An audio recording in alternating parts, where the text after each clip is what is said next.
Labour described prisons as a powder keg, ready to blow. Acknowledging an entire system in crisis, it's now their responsibility in government to fix. If we do not act now and that bomb goes off, our prisons will reach full capacity and the justice system will grind to a halt. This nightmare will become reality by September. The problem they say they inherited is a prison population that's risen to above 87,000 for the first time, up 13% in just the last 3 years. And figures released today show that nearly a quarter of prisoners live in crowded conditions, the highest it's ever been, with 40% of prisons now rated as either of concern or of serious concern. And with that, deteriorating conditions, prisons in squalor, overrun by drugs, something Vanessa has witnessed much of in her 27 years working inside prisons. It's a defensive. It's a defensive. I've only drawn it once.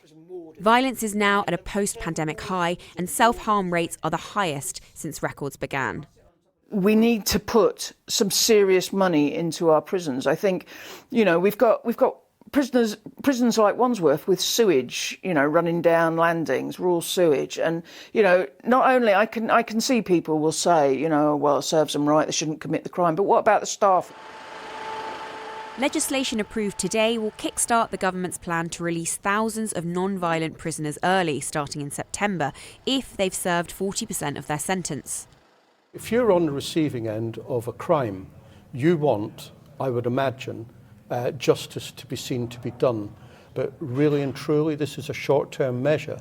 And in order to get our criminal justice system and prisons on the right pathway, I think we need a longer-term plan. But I've got faith that they recognise something needs to be done, not just short-term or medium-term, but long-term. Currently, only 1 in 6 people support the government's plan. It's not acceptable. Once you've done something, you should do the time for it. You're letting people get away with things that they shouldn't. So many people that are in prison probably shouldn't be there. They're there because they have mental health needs. I don't think there's a choice. And as long as there's no one dangerous released, then I'm okay with it. This Labour government insists this is an inherited problem, but if their plans fail, it could become a crisis of their own.